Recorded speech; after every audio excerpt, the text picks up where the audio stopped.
अजीज दोस्तों, मौलाना रूम एक सपेरे की दास्तान बयान फरमाते हैं कि वो सांपों की तलाश में जंगलों और बियाबानों में निकला। एक जगह उसे बहुत बड़ा मुर्दा अजदहा नजर आया तो उसके दिल में ये ख्याल आया कि इसको किसी तरह शहर ले जाऊं और इस पर टिकट लगा दूं तो बहुत पैसे कमाऊंगा। तो फिर वो बड़ी मुश्किल और तकलीफ से उसको खींचकर शहर ले आया।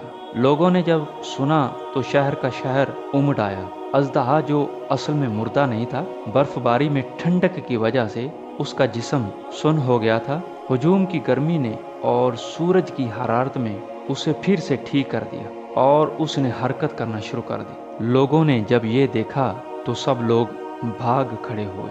जिसका जिधर मुंह हुआ दौड़ पड़ा। सपेरा जो अजदहे के पास खड़ा था, उसने जैसे ही भागने की कोशिश की तो उस अजदहे यानी बड़े सांप ने मुंह खोला और सपेरे को निगल लिया यानी खा लिया। करीब ही एक बड़ी इमारत में बल खार कर यूं जोर लगाया कि सपेरे की हड्डियां भी सुरमा हो गईं। मौलाना रूम ये वाकया सुना के यूं फरमाते हैं कि हमारा नफ्स भी एक अजदहे की तरह है, इसे कभी मुर्दा तस्वर ना करना।